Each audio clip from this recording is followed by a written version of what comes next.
এমপির কার্যালয়ে মন্ত্রীর বোনকে দেখে একটু অবাক হয় সবাই। যদিও বিকেল পেরিয়ে যাওয়ার লোকজন কম, তবুও যে কয়জন আছে তাদের চোখ ছানা পড়া। একজন এগিয়ে এসে অন্তিকে বসার জন্য বলছে, তো আরেকজন চা কফি সাজছে। অন্তি বিরক্ত হলেও মুখে মেকি হাসি ঝুলিয়ে আছে। অন্তিকে পার্টি অফিসে দেখে ব্যস্ত পায়ে এগিয়ে আসে এমপি মহোদয়ের অ্যাসিস্ট্যান্ট রাসেল। অতি নমনীয় কণ্ঠে জিজ্ঞেস করে, আসলে ছোট্ট একটা সমস্যা হয়েছে, তাই আসার সমাধান করতে। সমস্যাটা খুব ছোট, তো তাই ভাইয়াকে আর জড়ালাম না। আমি যাই, এমপি সাহেবের সাথে দেখা করে আসি। অনেকে উপস্থিত থাকায় অন্তি মেকি হেসে মিথ্যা কথাটা বললেও রাসেল তো বুঝতে পেরেছে আসল কাহিনী। বসের অবস্থার কথা চিন্তা করে ফাঁকা ঢোক গেলে অস্ফুট স্বরে আওড়ায়, পার্টি অফিসে নিজের জন্য বরাদ্দকৃত রুমে বসে ল্যাপটপে ব্যস্ত হাত চালাচ্ছে শুভ। খুবই ব্যস্ত শিডিউল আজ। দম ফেলার ফুসরত পাচ্ছে না শুভ। চুলগুলো এক হাত দিয়ে পেছনে ঠেলে টেবিলের উপর রাখা পানির বোতল থেকে সামান্য পানি মুখে নেয় পিপাসা নিবারণের জন্য। হঠাৎই চোখের সামনে রাগান্বিত প্রিয়াকে দেখে খুক খুক করে কেসে ওঠে। মুখের পানি গিয়ে পড়ে ফ্লোরে। অন্তিকে হঠাৎ এমন রণচণ্ডী রূপে দেখে খেই হারায় শুভ। আজ অন্তির সাথে দেখা করার কথা থাকলেও জরুরি মিটিং পড়ে যাওয়ায় আর যাওয়া হয়নি শুভর। সেই জন্য যে মহারানী খেপেছে তা দারুণ বুঝছে শুভ। কিন্তু সেই রাগ থেকে যে সোজা পার্টি অফিসে চলে আসবে এতটাও ভাবতে পারিনি। অন্তি টেবিলের উপর রাখা কলমদানি থেকে একটা কলম তুলে নেয়। এগিয়ে এসে শুভর কলার চেপে ধরে কলমের ক্যাপটা ফেলে পিনটা শুভর গলায় হালকা করে ঠেসে বলে, মেরে দেই? হ্যাঁ বলো, মেরে দেব? এতটা অবহেলা কি আমার প্রাপ্য? মন্ত্রীর বোন বলে এই নাদান বাচ্চার পর এতটা অত্যাচার করবেন না ম্যাডাম। শুভর হেয়ালি মার্কা কথা শুনে অন্তির রাগ তরতরিয়ে বেড়ে যায়। শুভর কলারটা আর একটু শক্ত করে চেপে ধরে শুভর দিকে ঝুঁকে বলে, একদম মজা করবে না বলে দিলাম। কতক্ষণ অপেক্ষা করেছি জানো? আমার ফিলিংসের আদৌ কোনো মূল্য আছে তোমার কাছে? শুভ এবার একটু সিরিয়াস হয়। আসলে এই মেয়েটা সাথে একটু বেশি অন্যায় করা হচ্ছে, কিন্তু শুভই বা কী করবে? সে এমন একটা পেশায় আছে যে তার জায়গা থেকে নিরুপায় সে। অন্তির হাত থেকে কলমটা সরিয়ে এক হ্যাঁচকা টানে কোলে বসিয়ে নেয়। সরি সোনা, আসলে একটা জরুরি মিটিংয়ে পড়ে গেছিলাম। মিটিংটা ভীষণ ইম্পর্ট্যান্ট ছিল। মিটিংয়ের কথা শুনে আগে গজগজ করে উঠল অন্তি। সারা জীবন এই বালের মিটিংই পড়ে। জোর করে শুভর কোল থেকে উঠে দাঁতে দাঁত চেপে বলল, ছাড়, তুই আমাকে একদম কাছে আসবি না। এক কাজ কর, তুই ওই রাসেল ভাইপারকে বিয়ে করে সারা জীবন শ্বশুরবাড়ির ওই পার্টি অফিসে থেকে মিটিংই করে যা। খবরদার আমার ধারে কাছেও আসবি না। নিজের কথা শেষ করে অন্তি গটগট করে হেঁটে চলে গেল। শুভ অসহায় দৃষ্টিতে চেয়ে রাগান্বিত প্রেমিকার দিকে। তার এই রাগ কি করে ভাঙাবে সে? কি করলে স্বাভাবিক হবে রাগিনী? বৃষ্টি বিছানায় হাত পা ছড়িয়ে উল্টে পাল্টে ঘুমাচ্ছে। সেই দুপুরে ঘুমিয়েছে, এখন পর্যন্ত ওঠার নাম নেই। যেন জন্মের ঘুম একসাথে ঘুমিয়ে নেবে, কিন্তু বিধিবাম তার হলো কই।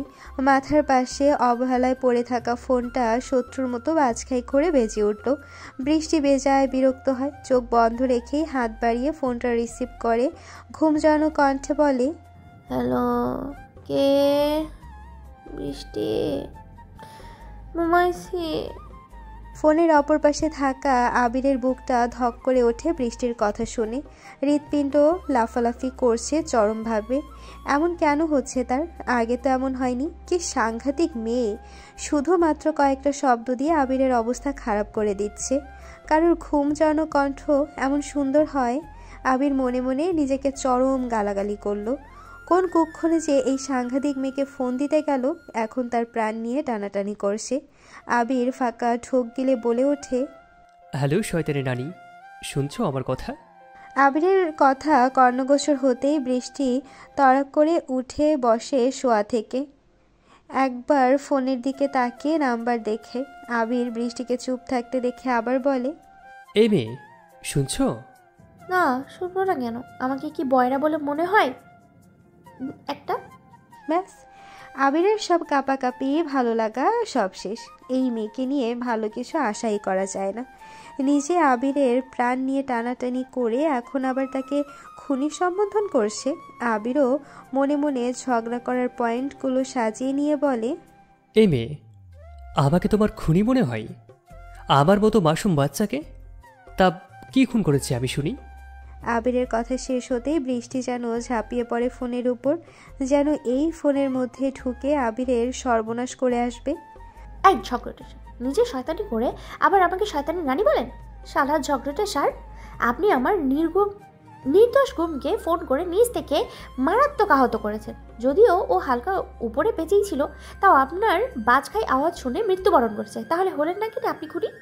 বৃষ্টির লজিক শুনে আবিরের হাত থেকে কোনো মতে ফোনটা পড়তে পড়তে বাজছে। অঘুমের খুনি আবির? Like seriously? বৃষ্টিকে হাতের কাছে পেলে কাঁচা চিবিয়ে খেয়ে ফেলবে আবির। আবিরকে চুপ থাকতে দেখে বৃষ্টি আবার বলে ওঠে, এই যে শুনেন। আবিরের বুক আবার ধক করে ওঠে। এই মেয়ে কি তাকে মেরে ফেলার পায়তারা করছে? কি সাংঘাতিক মেয়ে! আবির দীর্ঘশ্বাস ফেলে বলে, এমন করে ডাকবে না। এমন ডাক শুনে মনে হয় নতুন বউ লজ্জায় লাল হয়ে ডাকছে আমাকে। বৃষ্টি হতভম্ব হয়ে গেল আবিরের কথা শুনে। সে কি নতুন বইয়ের মতো করে কথা বলল? বৃষ্টির ভাবনার মাঝে আবির বলে, এই মেয়ে শোনো, অদ্রির মুড অফ কেন? তুমি কিছু জানো? তুমি তো তার প্রাণের সখী। বৃষ্টি চুপ করে যায় আবিরের কথা শুনে। সে তো জানেই অদ্রির মন খারাপ কেন। তার প্রাণের তুর্য তাকে এক রত্তি সময় দেয় না, আজ পর্যন্ত ভালোবাসি বলেনি। অদ্রি এই সম্পর্কের কোনো নাম দিতে পারে না। এই দুঃখে সে শেষ। তুর্যের ফোনও রিসিভ করেনি। আবির বৃষ্টিকে কিছু বলতে না দেখে আবার বলে ওঠে, এই যে চুপ কেন? তুমি কিছু জানো? আমি কি করে জানবো? জানি না আমি। দেখুন, আপনার বাড়িতে কি হয়েছে? কেউ ওরে কিছু বলেছে কিনা? আপনার বাড়িতে তো দ্বীপ জলের অভাব নেই। নিজের কথা শেষ করে ফোন কেটে দেয় খট করে। আবিরকে ভরকে দিতে পেরে বেজায় খুশি। খাটের উপরে প্লাজো ডান্স শুরু করে দিয়েছে সে। এদিকে আবির হতভম্ব। তার মাথার উপর দিয়ে গেছে বৃষ্টির কথা। আকাশ, তোমার কি খুব বেশি কষ্ট হচ্ছে তার প্রেয়সীর মতো? তোমার মতো সেও বিষণ্ণতায় ডুবে। তোমার বিষণ্ণতার আধারে যে প্রিয় রূপালী চাঁদ হারিয়ে গেছে, সে খোঁজ কি রাখো? আমার প্রেয়সীর মুখের দীপ্তি যে হারিয়েছে বিষণ্ণতার আধারে, সে কি আমার কাছে খুব বেশি ব্যথিত হয়েছে? আয়াসের কথা কর্ণগোচর হতেই আরাবি আয়াসের দিকে দৃষ্টি নিক্ষেপ করে। আয়াস কখন এসে পাশে দাঁড়ালো সে খেয়াল করেনি। এতটাই গভীর ভাবনায় ডুবেছিল। আরাবি ছাদের রেলিং ঘেঁষে দাঁড়িয়ে, চোখ তার রাতের আধারে নিবদ্ধ। চাঁদহীন আধারে ঢাকা আকাশে কি দেখছে কে জানে। আরাবি শাহরের বাড়ি থেকে ফিরে পর্যন্ত আয়াসের সাথে কথা বলেনি, অবশ্য কারোর সাথেই বলেনি। স্রোতকে ঘুম পাড়িয়ে দিয়ে ছাদে এসেছে। অনেকক্ষণ সময় অতিবাহিত হলেও আরাবিকে ঘরে না আসতে দেখে আয়াস নিজেই ছাদে আসে। আয়াস এগিয়ে আসে আরাবির কাছে। কষ্ট দিয়ে ফেলেছে তাই না? তখন যে আমার কি হয়েছিল নিজের মধ্যে ছিলাম না। আমি ভীষণ অনুতপ্ত। আমার কাছে আমার তোমার দিকটা ভেবে দেখা উচিত ছিল। আরাবি হুট করে আয়াসকে জড়িয়ে ধরে শক্ত করে, যেন বুকের মধ্যে লুকিয়ে যাওয়ার অদম্য প্রয়াস। আয়াস একটু অবাক হয়। সে ভেবেছিল আরাবি তার উপর রেগে। আয়াস ধাতস্থ হয়ে জড়িয়ে নেয় প্রেয়সীকে। মাথায় হাত রেখে শীতল কণ্ঠে বলে, কি হয়েছে আরু, বলবেন আমাকে? আরাবি আয়াসের বুকে মাথা রেখে ভঙ্গুর কণ্ঠে জবাব দেয়, আমি ক্লান্ত আয়াস, ভীষণ ক্লান্ত। নিয়তি বাজেভাবে ঠকিয়েছে আমায়। আমার সমগ্র জীবন, সকল প্রাপ্তির বিনিময়ে আমি তাকে চেয়েছিলাম, কিন্তু প্রকৃতি কেড়ে নিল তাকে আমার থেকে। ভয়ঙ্কর বিরহ আগুনে নিমজ্জিত করলো। এই আগুনে আমি পুড়ছি বছরের পর বছর। জানেন তো, আমি তাকে ছাড়া নিজেকে অন্য কারোর সাথে দুঃস্বপ্নেও কল্পনা করিনি। আমি ভাবিও নি সে ছাড়া আমার জীবনে কেউ আসবে, কিন্তু আপনি এসেছেন। আমি বুঝতে পারছি আমার জন্য আপনার কষ্ট হচ্ছে। আমার উপেক্ষা প্রত্যাখ্যান আপনাকেও পোড়াচ্ছে। আমি চাইছি না আপনাকে কষ্ট দিতে, চাইছি সম্পর্কটাকে স্বাভাবিক করতে, কিন্তু আমি না পারছি না। সারার প্রতি আমার ভালোবাসা কমবার নয়, সে আমার প্রথম পুরুষ, প্রথম ভালোবাসা, প্রথম অনুভূতি। ওই যে বলে না, অষ্টাদশী প্রেম ভয়ঙ্করী। আপনি জানেন আমি তাকে শেষ দেখা দেখিনি, আজও তার কবর জিয়ারত করিনি আমি, কারণ আমার বিশ্বাস হয়তো না কারণ আমার বিশ্বাস হতো না সে নেই। মনে হতো এই তো এক্ষুনি এসে বলবে, তোতা পাখি আমি প্র্যাঙ্ক করছিলাম তো, একদম ঠিক আছে আমি, কিছু হয়নি আমার। কিন্তু সেই দিন আর আসলো না। এখন আমি মেনে নিয়েছি সত্যিটা, কারণ আমার সায়র তো আমায় ছেড়ে থাকতে পারবে না এতদিন। এতটাই পাগল ছিল যে নিজের স্বপ্নের পথে পাড়ি দেয়নি সে আমায় ছেড়ে দূরদেশ যেতে হবে তার জন্য। তাহলে এত দূরে কি করে গেল বলুন তো? তার কি কষ্ট হচ্ছে না? তার প্রণয়ের আবরণ ভেদ করছে, আমার হৃদয়কে কেউ স্পর্শ করতে পারেনি। তবুও আমি চেষ্টা করছি আপনাকে ভালোবাসার, কিন্তু এই ভালোবাসা জিনিসটাতে আমার মারাত্মক ভয়। আমার আর কোনো কিছু হারানোর নেই, শক্তি নেই, আর সহ্যসীমার ঊর্ধ্বে চলে গেছি আমি আর একটু সময় চাইছি আয়াস, আর মাত্র কয়টা দিন, তারপর আমি পুরোপুরি নিজেকে আপনার কাছে সঁপে দেব। এই কয়েকদিন আমি নিজের মতো করে থাকতে চাই, কিছু অসমাপ্ত কাজ সম্পন্ন করতে চাই। তবে আপনাকেও কথা দিতে হবে, আপনি সায়রের মতো ছেড়ে যেতে পারবেন না আমায়। আমি একা কোণে বারবার জ্বলতে রাজি নই। সায়রের পর আমি অস্তিত্ব হারিয়েছি, এবার প্রাণটাই চলে যাবে আমার। আয়াস কাছে টেনে নেয় পরমা স্ত্রীকে, দুহাতে জাপটে ধরে তনু গাত্র চুলের ভাঁজে ছোট চুমু খেয়ে বলে, আমি তোমাকে ছেড়ে কোথাও যাবো না সোনা, কোনো কষ্ট পেতে দেবো না তোমাকে। আমি তোমার ফিলিংসকে সম্মান করি, তোমার যত ইচ্ছা সময় নাও, আমার কোনো অসুবিধা নেই। তোমার জন্য আমি সারা জীবন অপেক্ষা করেও ক্লান্ত বোধ করবো না। আমার স্বপ্নকুমারী, স্বপ্ন ঝাঁপিয়ে আমার স্বপ্নকুমারী যে আমার নগণ্য জীবনে এসেছে, এতে আমি ধন্য। শাহরের মতো ভালোবাসা দরকার নেই, তার 4 ভাগের 1 ভাগ বসলেও আমি ধন্য। আরবি কেঁপে ওঠে সহসায়। দুজন মানুষের এতটা মিল কি করে হয়? আয়েশের আশেপাশে থাকলেই মনে হয় শায়রের কাছে আছে। শায়রও তাকে এইভাবে বলেছিল যখন আরবি তার ভালোবাসা প্রত্যাখ্যান করেছিল। আরবির চোখ ভরে আসে পানিতে। আয়াস খেয়াল করে প্রিয়তমার চোখের পানি। আরবির চোখে পানি দেখেনি আয়াস এতদিনেও। আয়াস চুমু খায় আরবির বন্ধ চোখের পাতায়। আরবি মৃদু হেসে বলে, 7 বছর আগে সেই ট্র্যাজেডির পর আমি শেষ কেঁদেছি, আর আমার চোখে পানি আসেনি, আমি আসতে দেইনি। আপনি আমার এতদিনের সংযম ভেঙে দিচ্ছেন। আরবির জায়গায় মিষ্টি হলে এতক্ষণে কেঁদে চৌধুরী বাড়ি ভাসিয়ে দিত। আমি মিষ্টিকে চাই, আরও তার পাগলামি দেখতে চাই, তাকে উপলব্ধি করতে চাই। এই কঠিন আরবের ভিতর লুকিয়ে থাকা কোমলমতি মিষ্টিকে চাই। আরবি দুহাতে আয়াসের গলা জড়িয়ে ধরে বলে, আরবির ভেতর থেকে মিষ্টি বেরিয়ে আসলে সবার থেকে বেশি বিপদে তো আপনিই পড়বেন জনাব। মিষ্টির জ্বালাতে অস্থির হয়ে দেশান্তরী হতে হবে। পাগলামোতে বাদই দিলাম, মিষ্টির কথার তোপে পড়ে পাগল হয়ে পাবনায় চলে যেতে হবে আপনাকে। আয়াস হাতের বাঁধন আর একটু শক্ত করে। আরবির কপালে কপাল ঠেকিয়ে ফিসফিসিয়ে বলে, আমি সেই জ্বালাময় সুখটুকু চাই পাখি। আমি আমার স্ত্রীকে মুগ্ধ হয়ে শুনতে চাই, সে আবার নিঃছন্দে ফিরে আসুক, এই আমাকে জ্বালিয়ে শেষ করে দিক। মিষ্টি তো শেষ হয়ে গেছে জনাব, সে ফিরবে কি করে? মিষ্টি মা। নিজের কথা শেষ করতে পারল না আরবি। তার আগেই তার কম্পমান ওষ্ঠজোড়া দখল করে নেয় পুরুষালী ওষ্ঠদ্বয়। শুষে নিচ্ছে স্ত্রীর ওষ্ঠের সবটুকু মিষ্টতা, পান করছে তার অধর সুধা। আরবির দ্বিতীয়বারের মতো খেই হারায়। এই অধৈর্য পুরুষের নিগার ভালোবাসার তোপে শেষ হওয়ার জোগাড়। তবুও দুহাতে আঁকড়ে ধরে সামলাতে ব্যস্ত এই অধৈর্য পুরুষকে। আরবির শ্বাস আটকে আসছে। বুঝতে পেরে সমাপ্তি ঘটায় অধর চুম্বনের। দুজনের জোরে জোরে শ্বাস নিচ্ছে। আয়াস এখনো কপাল ঠেকিয়ে আছে আরবির কপালে। বলেছি না মিষ্টি আছে, এই আরবের ভিতর লুকায়িত আছে, আমি বের করে আনবো তাকে। আর হ্যাঁ, এই অমৃত সুধা আমার সকাল বিকেল নিয়ম করে চাই। I really like it. নির্লজ্জ মন্ত্রী। আয়াস শব্দ করে হেসে ওঠে বউয়ের এমন বক্তব্য শুনে। হাসতে হাসতেই পাজাকোলা করে তুলে নেয় আরবিকে। আরবিও জড়িয়ে ধরে আয়াসের গলা। আয়াস মুচকি হেসে বলে, অনেক রাত হয়েছে, ঘুমোতে যাবে যান। ঘুম আসছে না।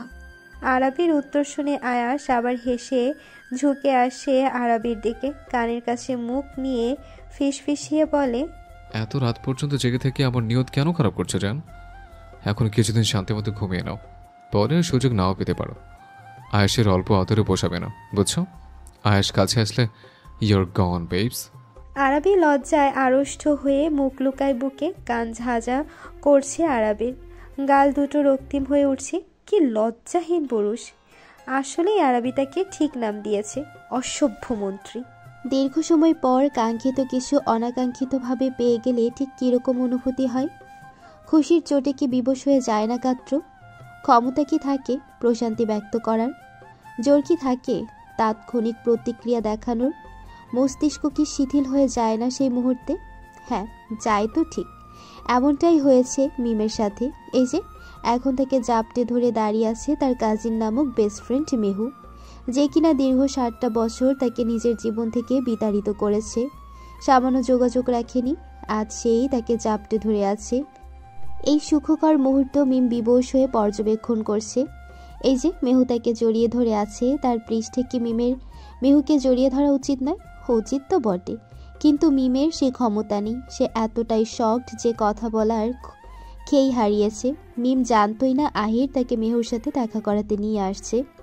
সারপ্রাইজ জানতো, কিন্তু এত বড় সারপ্রাইজ বোধহয় আশা করেনি। তবে মিম মেহু ছাড়াও এখানে আর এক জোড়া মিলিত হয়েছে। অয়ন সেদিনের পর আবার তার বারবি ডলের দেখা পেয়েছে। দুজনে খোশ গল্প করছে। সারা অয়নকে এটা সেটা জিজ্ঞেস করছে। তুমি কি মিমির তেলে?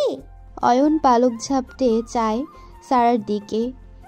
এই তেলে জিনিসটা তার বোধগম্য হচ্ছে না। সে বার কয়েক চেষ্টা করে, কিন্তু বুঝতে সক্ষম হচ্ছে না। আশাহত হয়ে সে পাপার দিকে চায়। আহির, সায়ন এতক্ষণ তাদের ছাড়াপোনাদের কার্যক্রম পর্যবেক্ষণ করছিল। দুজনের দৃষ্টি তাদের দিকে। হঠাৎ দুজনের জোরে জোরে হেসে ওঠে। তাদের হাসতে দেখে সারাও কিছু না বুঝে খিলখিল করে হেসে দেয়। অয়ন গম্ভীর মুখে তিনজনকে পর্যবেক্ষণ করছে। সে একজনের ল্যাঙ্গুয়েজ বুঝতে পারছে না, আর দুজনের অযথা হাসির কারণ। সায়ন হাসি থামিয়ে অয়নকে বলে, জুনিয়র রহমান সাহেব, আপনার বারবি ডল আপনাকে বোঝাতে চাইছে যে আপনি কি তার মিমির ছেলে। অয়ন এতক্ষণে বুঝতে পারে সারার কথা। এই মেয়েটাও না একটু ঠিক করে কথা বলতে পারে না। এ কবেই ঠিক করে কথা বলবে? তারা ইতিমধ্যে জেনেছে যে তারা একে অপরের কাজিন। মিম, মেহু এখনও নিজেদের জাপটে ধরে আছে। মিমের মুখে কোনো রা নেই। মেহু এবার নিজে থেকে বলতে শুরু করে, সরি মিম, আমার তোর দিকটা একবার ভেবে দেখা উচিত ছিল, কিন্তু আমি ভাবিনি। আসলে আমি ভাবার মতো অবস্থাতেই ছিলাম না। ওই ট্র্যাজেডির পর সায়নের কী অবস্থা হয়েছিল তুই ভাবতে পারবি না। আমরা সবাই কম বেশি মেনে নিলেও এই ঘটনা মেনে নিতে পারিনি। সায়ন আর মিষ্টি প্যানিক ডিসঅর্ডার অ্যাটাকে হসপিটালে পড়েছিল মাসের পর মাস। আমার শাশুড়ি ক্ষণে ক্ষণে জ্ঞান হারিয়ে ফেলে। নিজের হাতে বড় করেছে, মা ছাড়া নিজের ভাইয়ের ছেলে। সায়নের থেকেও বেশি যত্ন নিয়ে বড় করেছে সায়রকে। সেই ছেলে চলে যাওয়ার পর উনিও সব কিছু থেকে মুখ ফিরিয়ে নেয়। কিন্তু সায়ন, সে আর এক ধাপ এগিয়ে সুইসাইড ডিসঅর্ডারে আক্রান্ত হয়।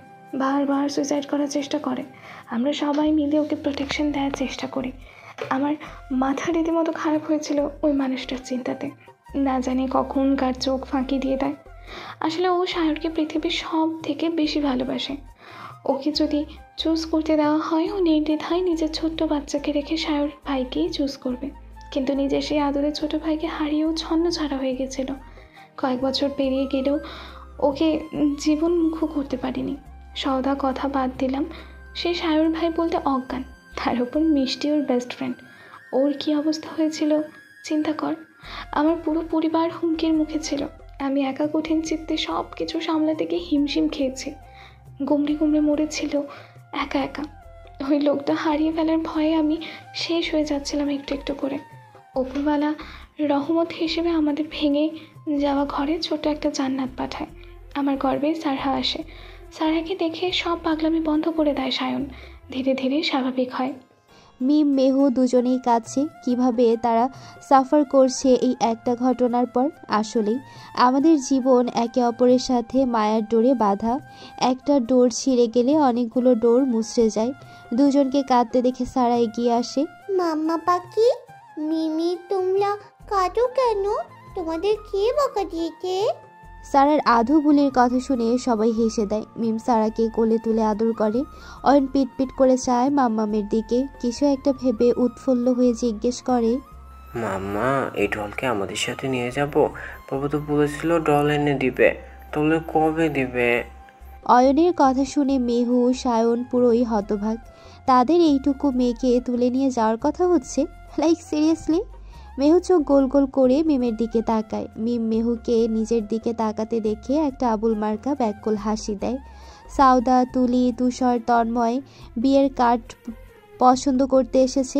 এরাই একমাত্র নির্লজ্জ কাপল যারা কিনা নিজেদের বিয়ের শপিং থেকে শুরু করে রিসর্ট বুকিং, কেটারিংয়ের খাবারের মেনু, সিলেক্ট অনুষ্ঠানের ভ্যানু সব নিজেরাই দেখছে। এদের দেখে কেউ বলবে না এরা মাসখানিক আগে বিয়ে করতে চাইছিল না। সাউদাকে তো শান বলে দিয়েছে, এত কিছু যখন নিজে থেকে করেছিস তাহলে লোকজন নিমন্ত্রণটাও করে নে। ফোন দিয়ে বলবি, হ্যালো অমুক, এই দিন আমার বিয়ের দাওয়াত, চলে আসবেন। সাউদা নিজের ভাইয়ের থেকে এত বড় অপমান নিতে পারছে না।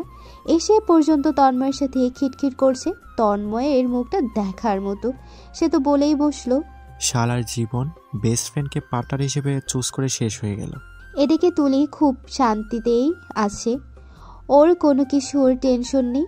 বাড়িতে কেউ কিছু বললে তুষার দেখে নেয়, আর ওর পরিবার ছেড়ে যাওয়ারও কষ্ট নেই।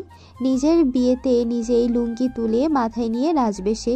তুষার একটা কার্ড সিলেক্ট করে তুলিকে দেয়। তুলি কার্ডটার দিকে নজর দিয়ে বলে, ভাইয়া এই কার্ডটা বেশি সিম্পল হয়ে গেল না? হবু বইয়ের মুখে ভাইয়া ডাক শুনে অসহায়ের মতো করে তুষার চায় তুলির দিকে। তন্ময় বেজায় মজা পেয়েছে এই দৃশ্যে। নিজের দুঃখ ভুলে সে এখন খুব খুশি। অন্যকে বাস খেতে দেখে কান্না ভালো লাগে। আর যাই হোক, সাউদা তো তাকে ভাইয়া বলে ডাকছে না। নিজের বইয়ের মুখে ভাইয়া ডাক শোনার ক্ষমতা কি সবাই রাখে? তন্ময় গদগদ হয়ে তুষারকে বলল, ভাই, বউয়ের মুখে বায়া ডাক শোনার অনুভূতি কেমন? আমার তো মনে হচ্ছে এই তুলিপুলির বায়া ডাকার চোটে আপনার বাচ্চারা আপনাকে মামা ডাকবে। ইস, তখন আপনার অবস্থা বি লাইক, হতে চেয়েছিলাম বাবা, হয়ে গেলাম মামা। আহ! তুষার এমন অপমানে পাল্টা কিছু বলতে নিলেই ভেসে আসে সাউদার কণ্ঠ। সে একটু দূরে কার্ড দেখছে। এই শালার হনুমান, এদিকে আয়। সাউদার এহেন ডাকে তন্ময় হতাশ, খুবই হতাশ। আসলে বেস্ট ফ্রেন্ড একটা জিনিস, তাদের সে বিয়ে হচ্ছে সেই সুবাদে তো একটু সম্মান করতেই পারে। তুষার হাসি মুখে তন্ময়কে বলে, বউয়ের মুখে শালার হনুমান ডাকটা কেমন লাগলো ভাইয়া? আর যাই হোক, তুলি আমাকে কখনো এইসব নামে ডাকবে না, সে যথেষ্ট সম্মান করে আমাকে। চৌধুরীরা নিজেদের গ্রামের বাড়ির উদ্দেশ্যে যাত্রা করছে। ইতিমধ্যে তাদের গাড়ি কুমিল্লা সদরে ঢুকে পড়েছে। আর একটু এগুলেই তাদের কাঙ্ক্ষিত স্থান এসে পড়বে। আয়াস, আরাবি, আবির, অন্তি, অদ্রি এক গাড়িতে আছে। আয়েশের কোলের স্রোত ঘুমিয়ে গেছে। আরাবি ফোনে কি ঘাটাঘাটি করছে। আয়েশ তীক্ষ্ণ দৃষ্টিতে পর্যবেক্ষণ করছে আরাবিকে।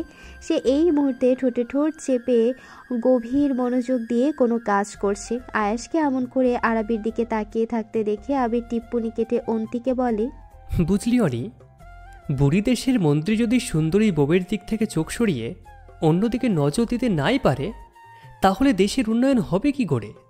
দেশ তো রসাতলে যাবে। আয়েশ কটমট করে তাকায় আবিরের দিকে, যেন চোখ দিয়ে ভস্মীভূত করে দেবে। আবির আয়েশের দৃষ্টি সম্পূর্ণ উপেক্ষা করে আবার টিপ্পনি কাটছে। আরাবির এসবের দিকে খেয়াল নেই। আয়েশের অবস্থা এখন এমন যে কোলের স্রোত না থাকলে এখনই আবিরকে বাংলা মাইল লাগাতো। অন্তি হেসে গড়াগড়ি খাচ্ছে, কিন্তু অদ্রি এখনও চুপ। আবির এমন ধারা কথায় বলেছিল বোনের মুখে হাসি ফোটাতে। কাল থেকে বোনটাকে মন মরা দেখছে। আবির বোনকে হাসাতে ব্যর্থ হয়ে চুপ করে গেছে। হঠাৎ তীব্র একটা শব্দে তাদের গাড়িটি সামনের গাড়ির সাথে ধাক্কা খেয়ে থেমে যায়। অনেকগুলো গাড়ি এসে তাদের গাড়িগুলোকে ঘিরে নেয়। হঠাৎ এহেন পরিস্থিতিতে সবাই হতবাক। স্রোত লাফিয়ে উঠে পড়েছে ঘুম থেকে। স্রোতকে ভয় পেতে দেখে আরাবি হাত বাড়িয়ে স্রোতকে কোলে নিয়ে নরম কণ্ঠে বলে, আব্বাজান ভয় পেয়েছেন? আম্মা আছি না, কিছু হয়নি ওকে বাবা? স্রোত মাথা নেড়ে গুটিয়ে নিল নিজেকে আম্মার বুকে। আয়েশ এই পরিস্থিতিতেও মুগ্ধ হয় প্রেয়সীর মমতাময়ী রূপে। নিজের গর্ভে ধারণ না করেও কি ভালোবাসা তার। আয়াস নিজের মুগ্ধ তার রেশ টেনে সাথে থাকা গার্ডদের উপদেশ দেয় সবাইকে সেফটি দেওয়ার জন্য। কিন্তু গার্ডদের কোনো রানিং ঘিরে রাখা গাড়িগুলো দেখে অস্ত্রধারী গুন্ডা টাইপ লোক বের হয়ে আসে। একজন হ্যান্ড মাইক হাতে নিয়ে বলতে শুরু করে, হ্যালো মন্ত্রী মহোদয়, দয়া করে গাড়ি থেকে বের হয়ে আসুন। আপনার গার্ডদের কিনে নিয়েছে আপনার শত্রু, তাই লড়াইয়ের চিন্তা বাদ দেন। যদি নিজের পরিবারকে সুস্থ দেখতে চান তো নিজে প্রভু আসুন। আয়েশ একদম বিচলিত হয় না এমন পরিস্থিতিতে আগেও পড়েছে। তুখোর বুদ্ধি সম্পন্ন রাজনীতিবিদ আগেই বুঝতে পেরেছে এমন কিছু হবে, তাই যথাসম্ভব পরিস্থিতি মোকাবেলা করার ব্যবস্থা করেছে। এখন সময়ের অপেক্ষা, কিন্তু সাথে তার পরিবার আছে, এই চিন্তা একটা থেকেই যায়। কোনোভাবে যদি টাইম ম্যানেজ করতে না পারে তাহলে সব শেষ। আয়েশ বাইরে বের যাওয়ার আগে সবাইকে করা আদেশ দিয়ে গেছে গাড়িতে থাকার জন্য, কিন্তু আবির সে ভাইয়ের বের হওয়ার পরই বের হয়ে গেছে। অন্তি অদ্রি ভয়ে জমে গেছে। এর আগে তারা এই পরিস্থিতিতে পড়েনি। দুই ভাই আগলে রেখেছে সব সময়। সামনের গাড়িগুলোতে বাকি সদস্যের অবস্থাও এক। আয়াস গাড়ি থেকে নেমেই দেখতে পায় বিরোধী দলের পোষা কুত্তাদের। এদের মধ্যে কুত্তাদের সর্দার এগিয়ে এসে আয়াসকে বলে, আসুন মন্ত্রী মশাই, আপনাকে এইভাবে বাগিয়ে আনার কতদিনের ইচ্ছা। কিন্তু ঢাকাতে আপনার কিছুই করা যাবে না, তাই অপেক্ষায় ছিলাম বাহিরে বের হওয়ার। অবশেষে সেই আপনিই গর্ত থেকে বের হলেন। শুনলাম বিয়ে করেছেন। বউ নাকি হেব্বি সুন্দরী। না বউটাকে কি এক রাতের জন্য? লোকটা আর কথা শেষ করতে পারল না। তার আগেই লোকটার নাক বরাবর আয়াস শক্তপোক্ত একটা ঘুষি মেরে দিয়ে হিসিয়ে বলে, জানোয়ারের বাচ্চা, খবরদার, যদি আমার বউয়ের নাম মুখে নিয়েছিস তো এখানে পুঁতে দেব। লোকটা খুশি খেয়ে কিটকিটিয়ে হেসে দেয়। আয়াসের কলার চেপে ধরে বলে, মন্ত্রী মশাই, এত গজগজ করবেন না। ভুলে যাবেন না যে আপনি একা না, আপনার পরিবারও আছে। লোকটা হঠাৎ আয়েশের পাঞ্জাবির কলার ধরে থাকা হাতে একটা ঝাঁকি খেয়ে দূরে সরে যায়। ঝটকা দিয়ে কেউ একজন তার হাত সরিয়ে দেয়। আরবি আয়েশের কুঁচকে যাওয়া কলার ঠিক করে দিতে দিতে বলে, আপনি যেহেতু আমার অর্ধাঙ্গ, সেহেতু আপনার বিপদ মানে সেটা আমারও, তাই না? লোকটা আরবিকে দেখে যেন আকাশের চাঁদ পেয়ে যায়। নিজের কিটকিটিয়ে হাসি দিয়ে বলে, এটা আপনার বউ নাকি মন্ত্রী মশাই? হ্যাঁ, আরে মাশাআল্লাহ মাশাআল্লাহ, ও সুন্দরী লাইক এ বিউটিফুল ফ্লাওয়ার। আপনার রাতগুলো তো খুব সুন্দরই কাটে, তাই না স্যার? লোকটা নিজের কথা শেষ করতেই আরবি আয়েশের দিকে তাকিয়ে এক চোখ মেরে লোকটার বুক বরাবর লাথি দেয়। এতেই আরবির পায়ের স্টিলেটো গেঁথে যায় লোকটির বুকে। কলিজা ছিন্ন ভিন্ন হয়ে যায় এক লাথিতেই। লোকটা মাটিতে পড়ে গলাকাটা মুরগির মতো ছটফট করছে। আরবি লোকটার দিকে তাকিয়ে বলে, yes, am a flower, but wild flower. প্রচুর বিষাক্ত এই বিষ তোদের মতো কাপড় সহ্য করতে পারবে না। এই দৃশ্য তাদের দলের গুন্ডাগুলো বন্দুক তাক করে আয়াসদের দিকে।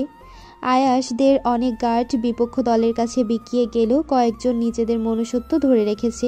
তারা অস্ত্র ধরেছে বিপক্ষ দলের বিরুদ্ধে। এই সামনাসামনি লড়াইয়ে নিজেদের মৃত্যু জেনেও তারা লড়াইয়ের প্রস্তুতি নিয়েছে। স্থানীয় কিছু গুন্ডাদের মধ্যে একজন খুঁড়িয়ে খুঁড়িয়ে হেঁটে গাড়ি থেকে নেমে আয়াসদের সামনে এসে দাঁড়ায়।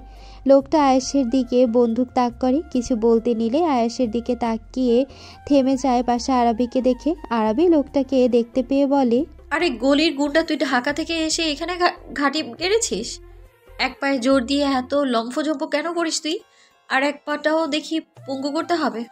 আবির আরবিকে এই লোকটার সাথে কথা বলতে দেখে ভ্রুকুচকে জিজ্ঞেস করে, ভাবি, তুমি এই ভেড়াটাকে চেনো? কিন্তু কি করে?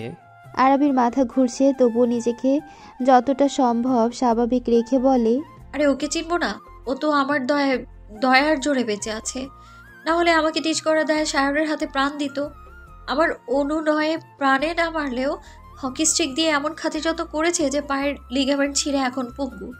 তবে আর পায়ের লিগামেন্টও দেখছি ছিঁড়তে চলেছে। লোকটা দাঁত কিরমির করে বলে, তোর সায়র তো আজ নেই, তোকে আজ আমার হাত থেকে কে বাঁচায় তাই দেখবো। লোকটা নিজের বন্দুক চালাতে উদ্যত হলেই হঠাৎ তার হাতে এই বুলেট লাগার কারণে বন্দুকটা ছিটকে পড়ে যায়। বিপুল গাড়ি এসে জমা হয়। গাড়ি থেকে নেমে পজিশন নেয় আর্মি ড্রেসে পরিহিত শয়ে শয়ে সৈনিক। তাদের মধ্যে একজন উচ্চ পদস্থ সুদর্শন অফিসার, ইউনিফর্ম পরিহিত, বুকে নেমপ্লেট লেখা মেজর নাহিয়ান নির্ভীক, গম্ভীর মুখে এগিয়ে আসছে। হাতে তার রিভলভার, যার অর্থ এই পঙ্গু গাঁজাখোরকে গুলি এই সুদর্শন অফিসার করেছে। আরাবি তাকে দেখে একটা মুচকি হাসি দিয়ে বলে, একদম রাইট টাইমে এন্ট্রি ভাইয়া, ওয়াও। মেজর নির্ভীক নিজের হাতের বন্দুকটা ঘোরাতে ঘোরাতে আরাবির কাছে এসে বলে, রাইট টাইমে রাইট কাজ করা আমার ছোটবেলার অভ্যাস। You know very well sweet little fairy. আরাবির দুর্বল সাথে মেজর নির্ভীককে একপাশ থেকে জড়িয়ে ভঙ্গুর কণ্ঠে বলে, আম নট লিটল ফেরি ভাইয়া, আমি যথেষ্ট বড় হয়ে গেছি, এক বাচ্চার মা আমি। নিজের কথা শেষ করে আরাবি ঢলে পড়ে মেজর নির্ভীকের বুকে। আয়েশ তড়িঘড়ি এগিয়ে আসে প্রেয়সীর নিকট। নির্ভীকের থেকে আরাবিকে নিয়ে ব্যস্ত হয়ে পড়ে। আবিরও অবাক, এতক্ষণ হম্বিতম্বি করা মেয়েটার এইভাবে জ্ঞান হারাতে দেখে। নির্ভীক নিজের অফিসারদের কিছু ইনস্ট্রাকশন দিয়ে আয়েশকে উদ্দেশ্য করে গম্ভীর কণ্ঠে বলে, এত চিন্তিত হওয়ার কিছু নেই, ব্লাড দেখে জ্ঞান হারিয়েছে। ওর ব্লাড ফোবিয়া সম্পর্কে জানেন নিশ্চয়ই, খেয়াল রাখবেন আমার লিটল ফেরিয়ার। এই যে দূরত্ব বাড়ালেন, অকারণেই দূরে চলে গেলেন, অযাচিত করে তুললেন দূরত্বের দেয়াল। আজকাল এসবের কারণ জানতে ইচ্ছে করে, অথচ এক জীবনে আপনাকে ভালোবাসা ছাড়া আমি আর অন্য কোনো অন্যায় করিনি। তবে কি কাউকে ভালোবাসায় অনিবার্য দূরত্বের কারণ? ফিহা এক মনে অন্যায় কবিতার চরণগুলো আওড়ায়। তার অবস্থা এখন কবিতার চরণগুলির মতো। ঋষির সাথে রিলেশনের পর প্রথম ঋষি ভীষণ কেয়ার করত ফিহার। দিনে অসংখ্যবার ফোন দিত, দেখা করত, একজন আদর্শ প্রেমিক পুরুষের মতো। কিন্তু কিছুদিন যাবৎ ফিহার মনে হচ্ছে ঋষি তাকে অ্যাভয়েড করছে। ফিহা প্রথমে ভেবেছিল ঋষি হয়তো বিজি, কিন্তু না, এই লোকটা নিজের বন্ধুদের সাথে টাইম বের করতে পারে, অথচ ফিহার জন্য পারছে না। তাহলে কি ঋষি ফিহাকে ভালোবাসে না? তবে কি ফিহা ভুল ছিল? ফিহা আপন মনে কথাগুলো ভাবতে ভাবতে চোখ বেয়ে তার অশ্রুর বর্ষণ হচ্ছে। আর যাই হোক, ফিহা তো ওই পাষণ্ড পুরুষকে ভালোবাসে। শুধু ভালোবাসে না, মারাত্মক ভালোবাসে। এই পুরুষের উপেক্ষা তাকে পোড়াচ্ছে, শুধু পোড়াচ্ছে না, পুড়িয়ে ছারখার করে দিচ্ছে তার তনু মন। এর দায়ভার কে নেবে? আদৌ কি সেই পুরুষের মনে কোথাও সে আছে, নাকি ফিহার ভালোবাসা শুধুই একপাক্ষিক? দীর্ঘ সময় ঝড় ও বর্ষণের পর প্রকৃতি শান্ত হয়ে যায়। সেখানে আলাদা একটা নীরবতা বিরাজ করে। ঠিক এই মুহূর্তে এমন নীরবতা বিরাজ করছে চৌধুরীদের আদি নিবাসে। মাঝে মাঝে আফসানা বেগম ফুপিয়ে কেঁদে উঠছে। আয়াস হতাশ দৃষ্টিতে একবার মা আর একবার বিছানায় শায়িত অচেতন স্ত্রীকে দেখছে, যে কিনা সংজ্ঞা হারিয়ে প্রায় ঘন্টা দুয়েকের মতো। তখন হামলার পর আর্মি সৈনিকরা হামলাকারীদের অ্যারেস্ট করে স্থানীয় পুলিশের কাছে হস্তান্তর করে। তবে এই কেসের উপর আলাদা নজর দিবে মেজর নাহিয়া নির্ভীক। পুলিশ কেস ফাইল করা হয়। এই সব ঝামেলা আবিরই দেখেছে। পরিবারের সবাইকে রক্ষা করতে পেরে একটু স্বস্তি বোধ করলেও এখনও আরাবির জ্ঞান না ফেরায় বেশ চিহ্নিত আয়াস মেজর নাহিয়া নির্ভীককে কৃতজ্ঞতা জানায়। আরাবির কথাতেই নির্ভীক ফ্লাইট বাতিল করে সাহায্যের জন্য আসে। আরাবি ঢাকা থাকতেই বুঝিয়েছিল কেউ তাদের ফলো করছে। তখনই নির্ভীককে ইনফর্ম করে। আয়াসও বুঝতে পেরেছিল অনেক আগে। সেও ইন্টেলিজেন্ট ডিপার্টমেন্টকে ইনফর্ম করে। তবে তাদের আগে স্পটে পৌঁছে যায় এই গম্ভীর রকচটা অফিসার। নির্ভীক এখন আরাবির বিছানার পাশে চেয়ার টেনে বসে আছে। সে অপেক্ষায় আছে আরাবির জ্ঞান ফেরার। এরপর তাকে নিজ কার্যে যেতে হবে। এমনিতেই ফ্লাইট ক্যান্সেল করায় তার কাজের বেশ ক্ষতি হয়েছে। নির্ভীক নিজের ফোনে কোনো কাজ করছে গভীর মনোযোগ দিয়ে। হঠাৎ আরাবি একটু নড়ে চড়ে ওঠে। আরাবি ওঠার চেষ্টা করে। সবাই একটু স্বস্তির নিঃশ্বাস নেয়। আফসানা বেগম এগিয়ে এসে আরাবিকে ধরে বসিয়ে দেয়। আরাবি এক পলক সবার দিকে একবার তাকায়। এখানে আফসানা বেগম, আহাদ চৌধুরী আর আয়াস। আর তার বিছানার পাশে চেয়ার টেনে বসে আছে তার নির্ভীক ভাইয়া। স্রোত হয়তো তার পিপিদের কাছে। আরাবি নির্ভীকের দিকে তাকিয়ে দেখে নির্ভীক তার দিকে তাকিয়ে আছে। আরাবি নরম কণ্ঠে ডাকে, ভাইয়া। নির্ভীক যেন শুনেও শুনছে না, অথচ সে এতক্ষণ আরাবির এই ডাকটার জন্যই প্রতীক্ষা করছিল। কিন্তু এখন সে এমন একখানা ভাবে আছে যেন আরাবিকে সে চোখেই দেখছে না। আরাবি বুঝল না তার কি হয়েছে, নির্ভীক তার সাথে এমন বিহেভ কেন করছে। আরাবি নির্ভীককে পাত্তা না দিয়ে অন্যদিকে মুখ ফিরিয়ে বসে পড়ল। নির্ভীক একটা দীর্ঘশ্বাস ফেলে। কোথায় সে রাগ করবে ভেবেছিল, কিন্তু এই মেয়ের কাছে তো অন্য কারোর রাগই পাত্তা পায় না। নির্ভীক নিজের ইগো সাইডে রেখে ডাকে, লিটল ফেরি। আরবি মৃদু হেসে নির্ভীকের দিকে চায়। সে তো জানতো এমন কিছুই হবে। নির্ভীক আরবির মাথায় আলতো করে হাত বুলিয়ে বলে, ফেরি, তুই তো জানিস বল, আমার প্রিয় মানুষের তালিকা খুব ছোট। আমার জীবনে তেমন কেউ নেই, তুই আর দিদুন দাদান ব্যতীত।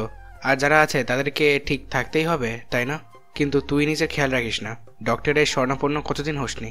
তোর তো এই ব্লাড দেখে জ্ঞান হারানোর কথা না, তাই না? অনেক রিকভারি হয়েছিল তোর, কিন্তু তুই দেশে এসে বেশ কয়েকবার এমন জ্ঞান হারিয়েছিস, তবুও তোর হেলদোল নেই। আমি তোকে বলিনি তোর কাজে আমি তোর সাথে আছি, সব রকম হেল্প আমি করব, তবুও তুই নিজে একা কেন এত রিস্ক নিস? তোর কি অবস্থা হয়েছিল মনে আছে নিশ্চয়ই? তোকে কোনোভাবে বাঁচানো হয়েছে, তুই কেন আমার কথা শুনিস না বলতো? তোর আমি নিজের ভাই না, এই জন্য? নিজের ভাই হলে কি এই হালা করতিস? আরবি নির্ভীকের কথা শুনে কয়েক মিনিট হা করে তাকিয়ে থাকে। সে তো সব সময় নির্ভীককে নিজের ভাই মেনে এসেছে, আর আজ নির্ভীক ভাই তাকে এইভাবে বলতে পারল। আরবিও সুযোগ পায়, সেও কপট রাগ দেখিয়ে বলে, হ্যাঁ, কেন শুনবো আমি তোমার কথা? তুমি শোনো, শুধু আমি তোমার প্রিয়, তুমি আমার কেউ না। আর আদৌ আমি তোমার জন্য কিছু হলে অবশ্য নিজের জীবনের উপর বাজি খেলার আগে মনে রাখতে একটা ছোট বোন আছে তোমার। কিন্তু তুমি কি রাখো? না, রাখো না তো। তুমি সে মাস কয়েক আগে মর্মান্তিক মৃত্যুর সম্মুখীন হয়েছিলে, সেই কথা কি আমায় বলেছিলে তুমি? আমার কারোর সাথে যোগাযোগ না থাকলে তোমার সাথে তো ছিল, তুমি কি একবার আমায় জানাতে পারতে না? আমার ভাইয়ের অবস্থার কথা জানারও কি অধিকার নেই আমার? অন্যের থেকে জানতে হয় আমার, সে নিজে বলে না আমায়। নিজের বোন হলে পারতো এমনটা করতে। এই যে এখন দেশের বাইরে মিশনে যাচ্ছ, তখন তোমার কি মনে থাকবে তোমার একটা ফেরি আছে? তোমার কিছু হলে তার কেমন লাগে এসব মনে হয় কোনোদিন? হবে কি করে? নিজের বোন তো না। নির্ভীক হুট করে উঠে আরবিকে জড়িয়ে ধরে, মাথায় ছোট ছোট অসংখ্য চুমু খেয়ে স্বভাব সুলভ গম্ভীর কণ্ঠে আয়েশকে উদ্দেশ্য করে বলে, অনেকগুলো বছর পর আমি আমার ছোট্ট মিষ্টি পাখির কথা শুনলাম। শায়র ভাই চলে যাওয়ার পর মিষ্টি মরে যায়। এতগুলো বছর পর আমি কঠিন চিত্তের আরবিকে পেয়েছি। আজ অনেক দিন পর আমি আমার কোমলমতি ছোট্ট মিষ্টি পাখিকে দেখলাম, ঠিক আগের মতো করে অভিমান প্রকাশ করছে। শুধু একটা পার্থক্য আছে, ও আগে এই কথাগুলো বলার সময় বাচ্চাদের মতো মুখ লাল করে কেঁদে দিত। একটু একটু করে মিষ্টি ফিরছে। আল্লাহ রাব্বুল আলামিনের কাছে হাজার কোটি শুকরিয়া। আমি বুঝতে পারছি এসব আপনার জন্যই সম্ভব হয়েছে। প্লিজ আমার এই বোনটার খেয়াল রাখবেন স্যার, এটা একটা ভাইয়ের অনুরোধ। ওকে আগলে নিয়েন। এই মেয়েটাকে ভালোবাসতে কার্পণ্য করেন না, শুধু ওর ভেতরের সত্তাটাকে বের করে আনতে হবে। নির্ভীক কখনো কাউকে অনুরোধ করে না, আজ করছে। এই ছোট্ট ফুলটা মুচড়ে পড়েছে, ওকে একটু যত্ন করে আগের মতো স্নিগ্ধ রূপ আপনি দিতে পারবেন, কারণ আপনি শায়র ভাইয়ের প্রতিচ্ছবি। নির্ভীকের কথা শুনে আয়াস মুচকি হাসে। সে তো পণ করেছে আরবির ভেতর লুকায়িত নির্জীব মিষ্টিকে তার ভালোবাসার সঞ্জীবনী দ্বারা আবার জীবিত করবে। আরবিও অবাক হয় প্রচুর। সে সত্যি মিষ্টির মতো আচরণ করছে। সবার ভালোবাসায় আদুরে মিষ্টি কি তবে ফিরে আসছে? আরবির ভাবনার মাঝে নির্ভীক আবার ওকে ডেকে ওঠে, সোনা ভাইয়া আসি, হ্যাঁ অনেক কাজ আছে, গুরুত্ব মিশনে আছে। আজকে আমার টেক অফ করার কথা ছিল, তোমার একটা মেসেজ পেয়ে আমি ছুটে এসেছি। তাহলে বুঝলে তো তুমি কতটা আমার জন্য। নির্ভীক কারোর জন্য নিজের কাজের সাথে কম্প্রোমাইজ করে না, কিন্তু তোমার জন্য হাজারবার করতেও তার কোনটা নেই। নিজের খেয়াল রাখবে পাখি। আর আমার মাথায় থাকে বোনটার কথা, অনেক মনে পড়ে, কিন্তু কি করব বল, বাকি সব বোনদের মুখে হাসি ফোটানোর জন্য আমার বোনটাকে কষ্ট দিয়ে ফেলে। আর ডক্টরের স্বর্ণপূর্ণ হবে অবশ্যই। আমি আসি তোতা পাখি, অনেক লেট হচ্ছে। নির্ভীক নিজের কথা শেষ করে চলে যাওয়ার জন্য উদ্যত হলেই আরবি নির্ভীকের হাত চেপে ধরে। নির্ভীক পেছন ফিরে দেখে আরবি হতাশ চোখে তাকিয়ে আছে তার দিকে। নির্ভীক আরবের কাছে এসে হাতটা মুঠোয় নিয়ে বলে, বেশি খেয়াল রাখবো নিজের, বেশি রিস্ক নেব না। আর মিশন শেষ করে সবার আগে তোমাকে কল দিব, তাহলে তো হবে। আরবি তবু নির্ভীকের হাত ছাড়ে না। নির্ভীক বুঝলো আরবির আরও কিছু চাই। আর কি চাই? আরবি গম্ভীর মুখে নির্ভীকের মতো করে বলে, আমার একটা ভাবি চাই, পুতুলের মতো ভাবি, যে আমার অগোছালো ভাইয়ের জীবনটা গুছিয়ে দেবে। বৈরাগী ভাইকে সংসারই করবে, জীবন বিমুখী ভাইকে জীবনমুখী করবে। তার জন্য হলেও ভাই নিজেকে ভালোবাসবে। নির্ভীক মনোযোগ দিয়ে আরবির কথা শুনে তাচ্ছিলের একটা হাসি দিয়ে বলে, খুঁজতে থাক মিষ্টু, এমন কোনো মেয়ে আছে কিনা যে সজ্ঞানে আমার মতো খাপ ছাড়া মানুষকে বিয়ে করবে। হয়তো তার হাতে মেহেন্দির রং উঠে যাওয়ার আগেই আমি শহীদ। তার ক্ষমতা থাকতে হবে নিজের স্বামীকে শহীদ হিসেবে দেখার, শখ আহ্লাদ সব বিসর্জন দিতে হবে, কারণ আমি দেশের প্রতি দায়বদ্ধ। সে আমার কাছ থেকে উপযুক্ত সময়টুকু পাবে না। আর ভালোবাসা আমার সহজে আসে না, জানিস তো, তবুও খুঁজতে থাক। আরাবি মনোযোগ দিয়ে শুনল নির্ভীকের কথা। তার প্রত্যেকটা কথাই যুক্তিসঙ্গত। এই বেপরোয়া মেজরকে এত ত্যাগ স্বীকার করে কে বিয়ে করবে? তবে ভাগ্য বলে একটা ব্যাপার আছে। আল্লাহ প্রত্যেকের জন্য উপযুক্ত জীবনসঙ্গী সৃষ্টি করেছেন। এখন দেখার বিষয় তার বেপরোয়া বৈরাগী ভাইয়ের জন্য কোন প্রাণেশ্বরী আসতে চলেছে। আরাবি নির্ভীকের দিকে তাকিয়ে বলে, প্রত্যেকের জন্য আল্লাহ কাউকে না কাউকে বেছে রেখেছে, তাকে আলাদা করে খোঁজার দরকার নেই। সময় হলে সে নিজেই চলে আসবে। এখন তোমাকে কথা দিতে হবে, সে যখন আসবে তখন তুমি তাকে চিনে নিয়ে সাদরে গ্রহণ করবে নাকি হেলায় হারাবে। নির্ভীক এবার মুচকি হেসে হ্যাঁ সূচক মাথা নাড়ালো।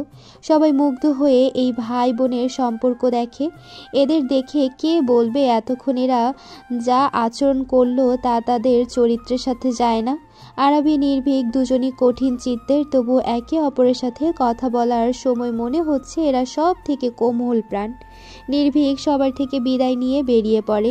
আফসানা বেগম, আহাদ চৌধুরী, আয়াস অনেক থেকে যাওয়ার কথা বলল, নির্ভীক রাজি হয় না। নির্ভীক চলে যেতেই আফসানা বেগম আহাদ চৌধুরী ও আরাবির হালচাল জিজ্ঞেস করে চলে যায়। আয়াস দরজাটা বন্ধ করে এসে বসে আরাবির কাছে। আরাবি তাকিয়ে দেখে আয়াস তার পাশে মাথা নিচু করে বসে আছে। আরাবি আয়াসকে চুপ থাকতে দেখে ভ্রুকুচকে বলে, হোয়াট হ্যাপেন্ড? Anything wrong? ঢাকায় ফিরে তুমি আমার সাথে ডক্টর দেখাতে যাচ্ছ। আমি আর কোনো কথা শুনতে চাচ্ছি না। আয়াস আর কোনো কিছু না বলে আরাবিকে বুকে চেপে ধরে। অনেকক্ষণ হয়ে গেলেও আলোর মুখে কোনো রা নেই। আরাবি চুপচাপ লেপ্টে আছে আয়াসের বুকে। রহমান বাড়ি এখন নিশ্চুপ, কোথাও যেন প্রাণ নেই। থাকবে কি করে? এই বাড়ি মাতিয়ে রাখা চঞ্চল প্রাণ দুটোই শান্ত হয়ে আছে।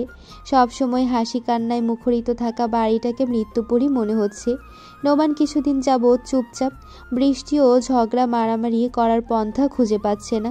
নোমানকে যাই বলুক না কেন সে নির্বিকার।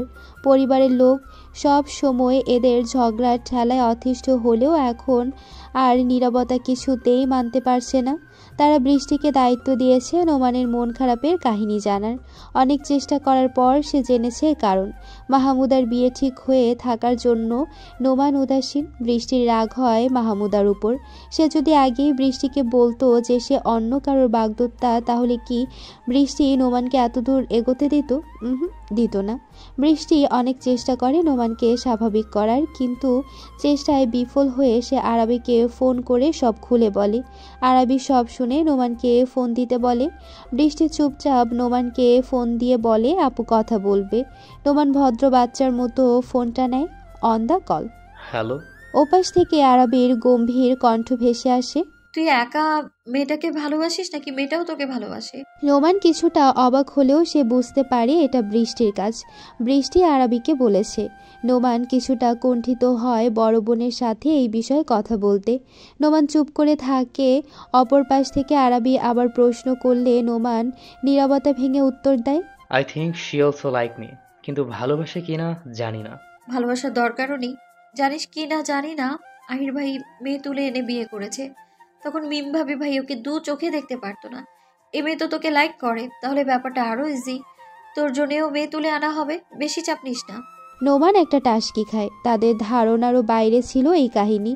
নোমানকে বেশি অবাক হওয়ার সুযোগ না দিয়ে আরাবি আবার বলে ওঠে, শোন, ওই মেয়ের পড়াশোনা শেষ হতে মনে হয় তোর অনার্স কমপ্লিট হয়ে যাবে। তারপর তুই অফিস জয়েন করবি, তাহলে আর এই প্রশ্নটা থাকবে না তুই মেয়েটার যাবতীয় খরচ উঠাতে পারবি কিনা। তো মন খারাপ করে থাকিস না, তো ক্যারি অন। আরাবি নিজের কথা শেষ করে ফোন কেটে দেয়। নোমান কিছুক্ষণ চুপ থেকে লাফিয়ে ওঠে খুশিতেই। বৃষ্টি নোমানের লাফালাফি দেখে নাক সিটকায়। নোমানের প্রথম বৃষ্টির নাক সিটকানিও ভালো লাগছে। সে আজ বৃষ্টিকে অনেক চকলেট, ললিপপ, চিপস কিনে দেবে। বৃষ্টিকে জাপটে ধরে বলে, বনুরে তোর কি চাই বল, আমি তোকে তাই দিব। চকলেট, ললিপপ, চিপস যা চাই তাই দিব। কোথায় ঘুরতে যেতে চাস বল, সেইখানেই নিয়ে যাব। বৃষ্টি একটা ডেভিল স্মাইল দেয়। এতদিন সে সুযোগ পেয়েছে এই বাদর ভাইকে টাইট দেওয়ার। বৃষ্টি বেশ ঝাঁঝালো কণ্ঠে বলে, এই শর্ত এত বিরতি দেখাবে না। যদি সত্যি কিছু করতে চাস তাহলে আমার অ্যাসাইনমেন্টগুলোকে লিখে দে, আর নাইলে আমি মাহমুদা আপুকে বলে দিব যে তাকে ফোন দিয়ে দিন রাত কবিতা গান শোনানো ছেলেটা তুই। বৃষ্টি নিজের কথা শেষ করে হেলে দুলে হেঁটে নিজের ঘরে চলে গেল। এদিকে নোমানের অবস্থা বিলাইক ফান্দে পড়িয়া বগা কান্দেরে। শহরতলির গ্রাম্য পিচ ঢালা রোড পেরিয়ে ক্ষেতের মেঠো পথ ধরে এগিয়ে যাচ্ছে দুই কপোতি। ক্ষেতের দুই পাশে কচি ধানের পাতায় বিন্দু বিন্দু শিশির জমেছে। শিশির ভেজা ভোর জানান দিচ্ছে শীত আসতে আর দেরি নেই। সরু মেঠো পথে সারি সারি খেজুর গাছ, আর সব থেকে বেশি নজরে আসে বিশাল ঝাউ গাছগুলো। ভোরের পাখিদের কিচিরমিচির ধ্বনিতে মুখরিত চারদিক। কিছুক্ষণ পর সূর্য উঠবে, তাই আকাশের পূর্ব দিকটা রক্তিম হয়ে আছে। দুইজনই বেশ উপভোগ করছে প্রকৃতির এই অপার সৌন্দর্য। হাতে তাদের মাটির ভারে চা, মাঝে মাঝে চুমুক দিয়ে পান করছে গ্রামের টং দোকান থেকে কেনা চা। একজন প্রকৃতি দেখতে ব্যস্ত, আর তার মুগ্ধ তার ব্যক্তিগত নারী অন্য রূপে। আরাবি আয়াসকে নিজের দিকে তাকিয়ে থাকতে দেখে ভ্রু কুঁচকায়। এই লোক গ্রামের ভোর দেখাতে এনেছে, অথচ সে এসে পর্যন্ত শুধু তাকে দেখে চলেছে। আরাবিকে ভ্রু কুঁচকাতে দেখে আয়াস বলে, কি হয়েছে? আপনি পরিবেশ দেখতে এসেছেন নাকি আমায় দেখতে? আয়াস আরাবির হাতটা লুফে নিয়ে আঙ্গুলের ফাঁকে আঙ্গুল গুজে দিয়ে মুগ্ধ কণ্ঠে বলে, শুনছো প্রকৃতি, তোমার থেকে আমার প্রিয়তমের সৌন্দর্য এত বেশি যে তোমার এই মনোমুগ্ধকর রূপও আমার নজর কাটতে ব্যর্থ। তার এক চিলতে হাসিয়ে যথেষ্ট আমাকে ছিন্ন ভিন্ন করতে, আমার প্রাণ নিতে। সারা বছর যে তুমি ভিন্ন ভিন্ন রূপে সেজে ওঠো, অথচ আমার প্রেয়সী অতি সাধারণ, তবুও তাকে দেখে আমি মুগ্ধ হই। মুহূর্তে হাজারবার তার চোখের অতলে ডুবে যায়। সহস্রাধিক বার সে আমার হৃদয় কঠিরের প্রণয়দ্বীপ জ্বালায়। তার দিকে চেয়ে আমি আমার গোটা জীবন পার করে দিতে পারি, তবু আমার মুগ্ধতার কোনো শেষ থাকবে না। এখন বলো, কার সৌন্দর্য বেশি, তোমার নাকি আমার স্বপ্নকুমারীর? আরাবি মৃদু হাসে আয়াসের পাগলামিতে, তবে সেটা প্রতিবারের মতো ক্ষণস্থায়ী। আরাবি আয়াসকে তাগাদা দেয়, এবার ফিরে চলুন, স্রোত উঠে পড়বে। আয়াস আরাবির কথার পৃষ্ঠে উত্তর দেয়, এত তারা কিসের? স্রোত তো উঠে, আর 5টা বাচ্চাদের মতো কান্না তো করবে না? আরাবি একটা লম্বা শ্বাস টেনে নিয়ে বলতে শুরু করলো, ব্যাপারটা তেমন নয়। স্রোতের স্কুল খুলবে কয়েকদিন পর, তারপর বাচ্চাটা আর আমায় পাবে না। আমি ওকে সব দিক থেকে পারদর্শী করতে গিয়ে একটু বেশি কঠোর হয়ে যাই। ওর বয়সী বাচ্চারা কত দুষ্টুমি করে, কত দুষ্টু হয়, সারাক্ষণ বাচ্চামো করে, কিন্তু আমার বাচ্চাটা কতটা ম্যাচিওর। ছোট থেকে ও দেখে এসেছে ওর আম্মা ছাড়া ওর কেউ নেই। যখন অন্য স্কুল ফ্রেন্ডদের পরিবারের সাথে দেখতো, তখন ওর মনটা খারাপ হতো। কিছু চিপ মেন্টালিটির লোকও কষ্ট দেওয়ার জন্য ইচ্ছে করে ওর বাবার কথা জিজ্ঞেস করতো। 5 বছরের ছোট্ট স্রোত আমায় জড়িয়ে ধরে হাউমাউ করে কেঁদে কেঁদে বলেছিল, আম্মা সবার বাবা আছে, আমার নেই কেন? আমি বাচ্চাটাকে কোনো উত্তর দিতে পারিনি। তবে তারপর থেকে এমনভাবে বাচ্চাটাকে বড় করতে থাকি যেন কেউ ওকে আর ভেঙে চুরে দিতে না পারে। ওকে প্রচুর স্ট্রং হতে হবে, আর ওর বাবার অসমাপ্ত কাজ ওকে সম্পূর্ণ করতে হবে। সৌহার্দ্য সায়র খানের যোগ্য উত্তরসূরি হবে আরব স্রোত খান। তাই যতটা পারি আমি ওকে সময় দেওয়ার চেষ্টা করি, যেন ও বড় হয়ে না বলতে পারে যে ও মা বাবার বা কারোর আদর পায়নি। আয়াস এক দৃষ্টিতে তাকিয়ে পরমা স্ত্রীর দিকে। ঠিক কতটা সাফার করেছে এই মেয়েটা, কতটা পরিশ্রম করে দৃঢ় সংকল্প করে এতদূর এসেছে। মনে মনে সে ঠিক করেই নেয়, আর যাই হোক এই মেয়েটাকে কষ্ট পেতে দেবে না। আয়াস আরাবির হাতটা শক্ত করে ধরে হাঁটা শুরু করে বলতে থাকে, চলুন ম্যাডাম, আমার বাচ্চাটা উঠে যাবে, ওর আব্বাজান থাকতেও কোনো কষ্ট করবে না। আরাবি একটা স্বস্তির নিঃশ্বাস নিয়ে পায়ে পা মিলিয়ে হাঁটতে থাকে। আলো আধারে আচ্ছন্ন বেশ বিলাসবহুল নাইট হ্যাভেন ক্যাসিনো। বড় লোকের বিগড়ে যাওয়া ছেলেমেয়েরা রাতে মজা লুটতে আসে এখানে, আর জুয়ারুদের জন্য এই ক্যাসিনোটা একটা জান্নাত। ক্যাসিনোতে গান চলছে বেশ জোরালোভাবে, আর গানের লিরিক্স যেমন অশ্লীল, তেমনি গানের ছন্দে কয়েকজন মেয়ে নাচ করছেও অশ্লীল ভঙ্গিমায়। কলেজ পড়ুয়া কিছু ছেলে মদ খেয়ে মাতলামি করছে, একে অন্যের গায়ে ঢলে পড়ছে। জুয়ারুরা আছে নিজেদের ধান্দায়। একটা মাঝ বয়সী লোক মনের সুখে সিগারেট টানছে আর ধোঁয়া ওড়াচ্ছে, যেন এতেই তার স্বর্গসুখ খুঁজে পাচ্ছে। লোকটির গা ঘেঁষে অর্ধনগ্ন হয়ে আছে এক সুন্দরী মহিলা। মহিলাটির বয়স বেশি না, 21 কি 22 হবে। মেয়েটি লোকটিকে ড্রিঙ্ক সার্ভ করছে আর অশ্লীল ভঙ্গিমা করে দেখাচ্ছে।